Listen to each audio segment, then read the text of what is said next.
Hello friends, welcome to our YouTube channel Concepts and today we start another English grammar topic. Its name is sentence. अब आप देखिए पहले sentence होता क्या है। पहले आप क्या जानते हैं? सबसे पहले हम जानते हैं फर्स्ट सेकंड क्लास में जब रहते तब उससे पहले क्या पढ़ते हैं नर्सरी में ABCD। वो क्या होते हैं? क्या होते हैं? लेटर्स। फिर आगे बड़े होते हैं फिर क्या आते हैं? वर्ड्स। वर्ड्स के बाद क्या आते हैं? वर्ड्स के बाद आते हैं क्लॉजेज। क्लॉज क्या होता है? फुल सेंटेंस का मीनिंग नहीं निकलता है। सेंटेंस क्या होता है? एक चीज का कंप्लीट सेंस। सेंटेंस मतलब किसी चीज का कंप्लीट सेंस, आप उसमें कोई चेंज नहीं कर सकते, वो चीज का बिल्कुल कंप्लीट सेंस आ चुका है। ठीक है, अब सेंटेंस का आप मीनिंग समझ चुके हो क्या? किसी चीज का कंप्लीट सेंस। क्लॉज क्या होता है? किसी चीज का इनकम्प्लीट सेंस। ठीक है, अब देखते हैं इसके सेंटेंसेस के टाइप्स कितने होते हैं। सेंटेंसेस कितने टाइप्स के होते हैं? 5 टाइप्स के। पहला होता है डिक्लेरेटिव सेंटेंस, दूसरा इंटेरोगेटिव सेंटेंस, तीसरा इंपरेटिव सेंटेंस और चौथा कौन सा? Exclamatory sentence. उसके बाद ऑप्टेटिव सेंटेंस। अब एक एक करके क्या करते हैं? सेंटेंसेस को देखते हैं। ठीक है, आपको पता चल गया कौन कौन से टाइप्स के सेंटेंस होते हैं। अभी देखते हैं सर, आपने ये तो बता दिया सर, इसमें दिखाओ, बताओ तो अंदर क्या क्या होता है। अभी बताते हैं। पहला देख लीजिए डिक्लेरेटिव सेंटेंस। क्या है? किसी चीज का आपने एक स्टेटमेंट दे दी। जैसे मैं कहीं जा रहा हूं और किसी ने पूछा भाई ये क्या है, तो आपने कुछ भी कह दिया, मैं यहाँ जा रहा हूं। आपने कुछ को बता दिया ना, मैं ये कर रहा हूं, मैं वो कर रहा हूं, आपने उसको सिंपली कुछ बता दिया। सेंटेंस का पूरा सेंस निकल गया। मैं यहाँ जा रहा हूं, मैं वो कर रहा हूं, क्या निकल गया? पूरा सेंटेंस का सेंस निकल गया ना। हाँ निकल गया। तो क्या आपने कुछ डिक्लेयर कर दिया। अब ऐसा मैं बोलता हूँ सर, आपने अगर इसमें डिक्लेरेशन कर दिया और मैं किसी चीज को नहीं लेके बता रहा हूँ, नहीं मैं ये काम नहीं करता हूँ, नहीं मैं यहाँ नहीं जा रहा हूँ, क्या बताए आप किसी चीज को डिक्लेयर कर रहे हो ना। तो किसमें डिक्लेरेटिव में कौन कौन से सेंटेंसेस आ जाते हैं? आपने दो पढ़े होंगे, कौन कौन से? एक अफर्मेटिव और एक नेगेटिव। सर हमने तो अफर्मेटिव में भी दो पढ़े, सिंगुलर और प्लूरल। अरे भाई वो होते तो अफर्मेटिव के केस है ना, सिंगुलर और प्लूरल तो अलग चीज है। तो इसमें डिक्लेरेटिव में कौन कौन सी चीजें आ जाती हैं? कौन कौन से बताइए?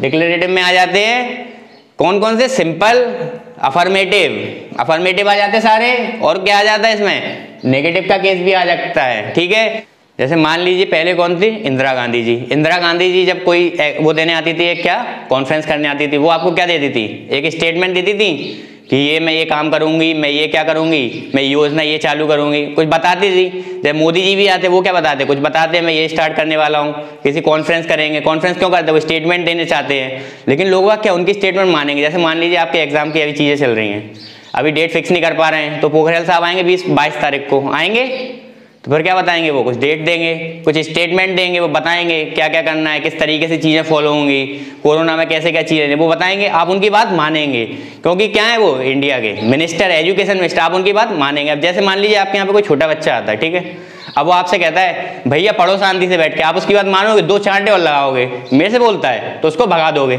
आप उसकी बात नहीं मानोगे क्योंकि क्या है, उसमें पावर नहीं है। लेकिन वो बोल तो वो भी स्टेटमेंट रहा है। अगर यहाँ पर पोखरियाल साहब कहते हैं, आपकी मम्मी कहती है कि बेटा पढ़ो, तो आप उनकी बात मान सकते हो क्योंकि वो मम्मी कह रही हैं। अगर उनमें आपने कुछ कहा तो आप में बच जाएंगे। समझ में आ रहा है ना? तो क्या सब स्टेटमेंट कहते हैं। तो स्टेटमेंट क्या होती है? 2 टाइप्स की हो सकती है। आप उसमें हाँ करके भी स्टेटमेंट बोल सकते हो, नहीं करके भी।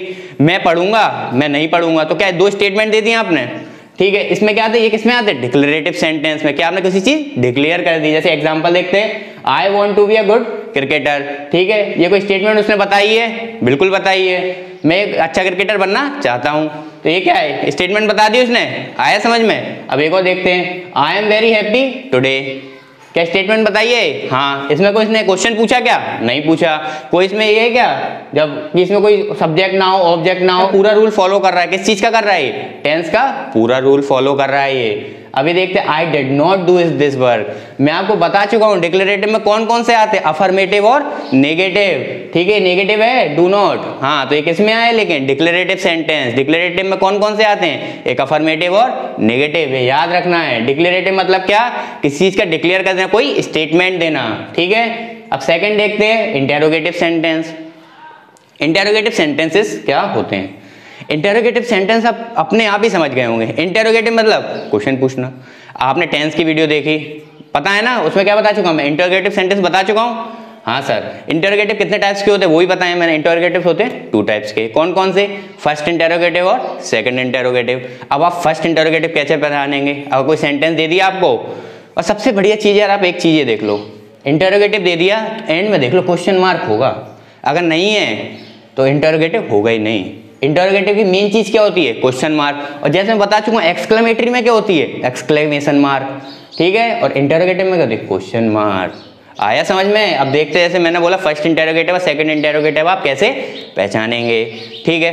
अगर आपको एक इंग्लिश में कोई सेंटेंस लिख के दे दिया, डू यू नो हिम, आप इसको कैसे पहचानेंगे? फर्स्ट इंटरोगेटिव है या सेकंड इंटरोगेटिव है? फर्स्ट इंटरोगेटिव की सबसे सिंपल पहचान, अगर वो इंग्लिश में लिखा है तो किससे स्टार्ट होता है? हमेशा हेल्पिंग वर्ब से। डू क्या है? हेल्पिंग वर्ब है? हाँ है। तो क्या होगा ये? डू से स्टार्ट हुआ तो फर्स्ट इंटरोगेटिव है? हाँ सर है। और सेकंड इंटरोगेटिव क्या होता है? सेकंड इंटरोगेटिव क्या होता है? सेकंड इंटरोगेटिव किससे स्टार्ट होता है? WH वर्ड, मतलब क्वेश्चन वर्ड से।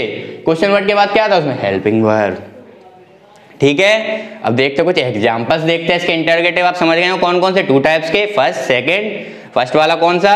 जिसमें क्या हो? हेल्पिंग वर्ब से स्टार्टिंग हो। सेकंड वाला क्वेश्चन वर्ड से स्टार्टिंग हो। देखो क्या लिखा है? When are you going to market, ठीक है। इसमें क्या है?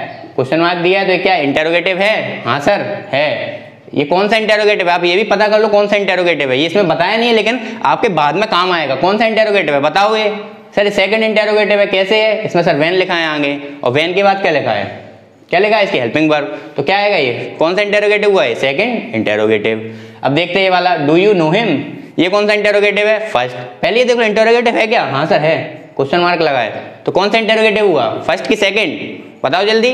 सर फर्स्ट इंटरोगेटिव, क्योंकि क्या लगा है इसमें? डू लगा है, ठीक है। थर्ड देखते हैं, व्हाट इज योर नेम, ये तो आपको वैसे ही दिख रहा है। क्या है? फर्स्ट है सेकंड? Second sir. क्या लगा है? क्वेश्चन वर्ड, उसके बाद हेल्पिंग वर्ब। आया समझ में कैसे पहचानेंगे फर्स्ट सेकंड? ठीक है। अब इंपरेटिव सेंटेंस। इंपरेटिव सेंटेंस और सेंटेंस खाली जो टेंस होता है उसमें क्या अंतर होता है? पहले ये देखो, जो इंपरेटिव सेंटेंस होते हैं उनका स्ट्रक्चर क्या होता है? पहले आती है वर्ब, फिर क्या आता है? ऑब्जेक्ट, ठीक है। अब देखते हैं अपने सिंपल सेंटेंस होते हैं, उसमें क्या आता है? पहले सब्जेक्ट आएगा आपका, फिर किसी सेंटेंस की हेल्पिंग वर्ब आती है, फिर क्या आता है उसका बताइए, फिर क्या आएगा सर? उसकी वर्ब आएगी, वो काम क्या कर रहा है, फिर क्या आता है? ऑब्जेक्ट। इतना बड़ा आता है। लेकिन इंपरेटिव सेंटेंस को पहचानने की क्या होती है? पहले उसमें क्या आता है? वर्ब आती है, फिर क्या आता है? ऑब्जेक्ट आता है। देखो ऐसे देखो, सिट डाउन, इसमें कोई सब्जेक्ट है क्या? नहीं है। आपके पास है क्या कुछ? नहीं है, ठीक है। इसके बाद आपके पास हेल्पिंग वर्ब लगी है क्या इसमें कोई? Is, am, are, was, were, has, have, had, कहीं दिख रही है क्या इन तीनों में? कोई सी भी? हैड बीन, हैज बीन सब पढ़ी है आपने, कोई दिख रही है क्या? नहीं। इसमें वर्ब दिख रही है? हाँ, पहले में सिट दिख रही है, दूसरे में हेल्प दिख रही है, और लास्ट वाले में सर्ट दिख रही है ना। हेल्पिंग वर्ब तो दिख रही होगी आपको। हेल्पिंग वर्ब दिख रही है क्या? वो नहीं। क्या दिख रही है? वर्ब दिख रही है। तो वर्ब दिख रही है आपको। इसके बाद ऑब्जेक्ट, डाउन लिखा है, मी लिखा है, और द डोर लिखा है। ऑब्जेक्ट भी दिख रहा है आपको, दिख रहा है ना, साफ साफ दिख रहा है। हाँ, तो इसका आप समझ गए होंगे इंपरेटिव क्या होता है? इसमें वर्ब और ऑब्जेक्ट दिया हो। और सिंपल क्या होता है? इसमें सब्जेक्ट भी हो, हेल्पिंग वर्ब भी हो, और क्या हो? वर्ब भी हो, और फिर क्या हो? ऑब्जेक्ट भी हो, ठीक है। यह है समझ में। इसके एग्जाम्पल देख लो, क्या दिया पहले पेज, प्लीज सिट डाउन, ठीक है। इसमें क्या है? वर्ब भी और ऑब्जेक्ट भी है। इंपरेटिव सेंटेंस का मतलब हमेशा पहचान जाओ, देखते क्या होगा उसमें? वर्ब होगी और ऑब्जेक्ट होगा, ठीक है। ये आपको याद रखना है। इंपरेटिव सेंटेंस जहां दिखेगा उसमें क्या होगा? वर्ब और ऑब्जेक्ट। एग्जांपल देखते हैं, प्लीज सिट डाउन, इसमें है वर्ब और ऑब्जेक्ट, ठीक है। प्लीज तो आप उससे कृपया रिक्वेस्ट कर रहे हैं, ठीक है। अभी मैं ये भी बता चुका हूँ रिक्वेस्ट वगैरह कैसे, तो आप देखना आगे वीडियोस में आएंगे। जैसे मान लीजिए एक्टिव पैसिव वगैरह में इसको क्या कर देते हैं? यू आर रिक्वेस्टेड टू, मतलब प्लीज मतलब क्या होता है? रिक्वेस्ट करना किसी से, ठीक है। वो आगे बताएंगे क्या कैसे क्या होता है। अब देखते हैं, प्लीज हेल्प मी, ठीक है। इसमें क्या है? आपके पास वर्ब है? हाँ सर है। फिर क्या? ऑब्जेक्ट भी है? हाँ सर ऑब्जेक्ट भी है। ऑब्जेक्ट भी और वर्ब भी है, तो ये कौन सा हुआ? इंपरेटिव सेंटेंस हुआ? हाँ सर हुआ। अब एक और देखते हैं, शट द डोर, इसमें क्या है? वर्ब और ऑब्जेक्ट है? हाँ सर है। इसमें क्या आपके पास सब्जेक्ट है? नहीं सर सब्जेक्ट तो नहीं है। हेल्पिंग वर्ब है? नहीं है। वर्ब है? हाँ सर वर्ब है। और ऑब्जेक्ट है? हाँ सर वो भी है। तो क्या है? शट और द डोर। आया समझ में इंपरेटिव क्या होता है? इसमें वर्ब और ऑब्जेक्ट हो, ठीक है। अब आगे देखते हैं एक्सक्लेमेटरी सेंटेंस। एक्सक्लेमेटरी सेंटेंसेस क्या होते हैं? किसी चीज को आप मतलब एकदम चीज से आश्चर्यजनक हो जाना। जैसे कुछ भी चीज देख लीजिए, आप कहीं जा रहे हैं बाहर, आपको बहुत सुंदर बिल्डिंग दिख गई, आपने अभी तक मतलब ऐसी चीज नहीं देखी है, तो आपको एकदम लगता है ना व्हाट अ ब्यूटीफुल बिल्डिंग, आपके मुंह से तुरंत निकलेगा। आप वो चीज सोचते नहीं है मैं क्या बोलने वाला हूँ, आप तो बोले ब्यूटीफुल बिल्डिंग बोलने वाले होंगे, सोच समझ के बोलेंगे, लेकिन आपके मुंह से व्हाट अ ब्यूटीफुल बिल्डिंग आपके अपने मन से निकल गया ना। अब जैसे मान लीजिए कोई आप बैठे, सब लोग बैठे खुशी मना रहे हैं, अब पीछे से कोई आए, आपका कोई दोस्त है, मान लो कभी भी ऐसा ना हो लेकिन हो गया, मान लो कि कोई दोस्त आता है आपका और कहता है अरे भाई वो दोस्त एक्सपायर हो गया, तो आपको एकदम अचानक क्या वो एक्सपायर हो गया, आपको अचानक लगता है कि चीज का एक्सीडेंट हो जाए, फिर कहते हैं ना आप एकदम राम राम, आपके मुंह से वो निकलता है ना अपने मन से, आप सोचते नहीं है वो चीज हम बोलेंगे, लेकिन क्या होता है निकल जाता है आपके अपने आप से। तो क्या इसको क्या कहते हैं, एक्सक्लेमेटरी सेंटेंसेस में आते हैं वो। और एक्सक्लेमेटरी सेंटेंस का सबसे अच्छा पहचानने का तरीका क्या होता है, उसके पीछे जो सेंटेंस का जो वर्ड होगा, सेंटेंस होगा, उसके पीछे क्या आता है आपका एक्सक्लेमेशन मार्क। एक्सक्लेमेशन मार्क क्या होता है, एक डंडा खींचो उसके नीचे डॉट रख दो, उसे क्या कहते हैं एक्सक्लेमेशन मार्क। आपसे एग्जाम में कभी कभी ये पूछ लेता है, ये क्वेश्चन दिया है और इसमें इसको कौन सा मार्क कहते हैं, इसे क्या कहते हैं एक्सक्लेमेशन मार्क। ठीक है, ये आया समझ में। अब इसको कुछ एग्जांपल से देखते हैं। What a day it was, ठीक है, ये क्या एक्सक्लेमेटरी आपने आश्चर्यजनक कहा, इतना वाह कितना अच्छा दिन था, तो क्या आएगा इसमें एक्सक्लेमेशन मार्क लगा देंगे आप, हाँ सर लगा देंगे।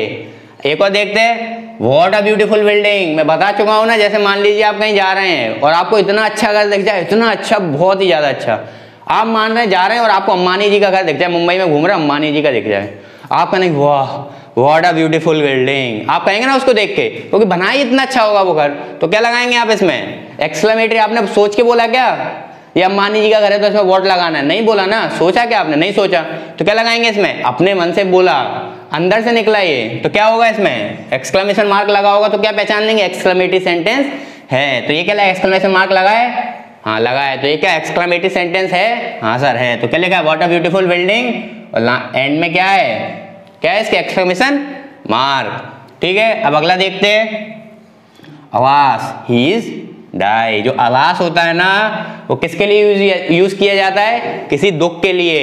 ये नहीं आप खुशी में अलास लगा रहे हैं, खुशी में क्या लगाए, ओ वाओ लगाएंगे ना ये हुर्रे, जैसे बोलते हैं ना कि मैच खेलने गए और मैच जीत गए तो एकदम निकलता नहीं hurray we won the match, ठीक है ना, हम मैच जीत चुके हैं। अब इसमें क्या है, इसमें अलास, अलास किसके लिए यूज किया जाता है, किसी दुख चीज के लिए।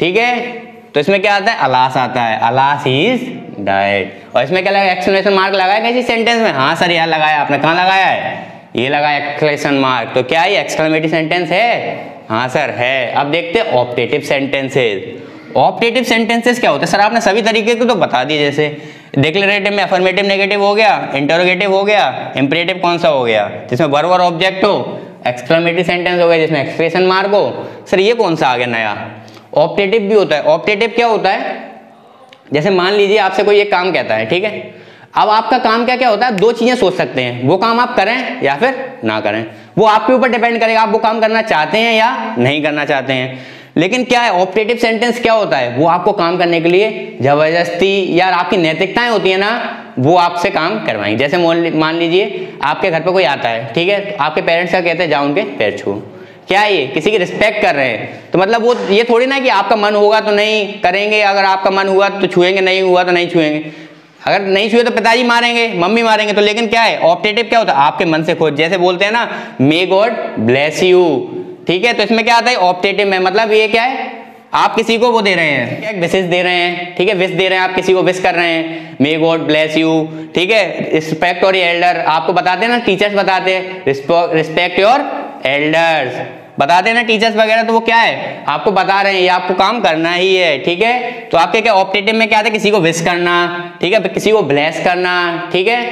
ये आपका यहाँ तक आपका सेंटेंसेस पूरे 5 टाइप्स के हो चुके हैं। यहाँ पर सेंटेंस चैप्टर खत्म हो गया है और आपको ये सेंटेंस चैप्टर बहुत अच्छे से समझ में आना चाहिए, क्योंकि इससे क्या है आपके सारी चीजें, जैसे मान लीजिए आप एक्टिव पैसिव पढ़ेंगे, आगे नरेशन पढ़ेंगे, तो इसमें क्या आता है ये सेंटेंसेस की बहुत जरूरत पड़ती है, आपको पता होना चाहिए कौन सा सेंटेंस है, तभी आप उसको आगे सॉल्व कर सकते हैं। अगर नहीं पता है तो आप पहले इसको पढ़ लीजिए एक बार और अच्छे से देखिए, अगर नहीं आया समझ में कुछ, लेकिन वैसे आ तो गया ही होगा मेरे हिसाब से, बहुत अच्छे से पढ़ा है। अगर ये आपको सेंटेंस यहाँ पर खत्म होता है, अगर आपको ये सेंटेंस पढ़ने में मजा आया है तो वीडियो को लाइक कीजिए, अगर आपने अभी तक लाइक तो कर ही दिया होगा, अगर नहीं किया तो जाके जल्दी से लाइक कीजिए, और अगर हमारे चैनल पर नए हैं तो चैनल को सब्सक्राइब कीजिए और बेल आइकन को दबाना तो भूलना ही नहीं है, जिससे आपको सारी वीडियो की नोटिफिकेशंस मिल सकें। ठीक है, और अपने फ्रेंड्स के साथ शेयर करना तो भूलना ही नहीं है, क्योंकि सेंटेंसेस बहुत इंपॉर्टेंट चैप्टर है किसी भी चीज का।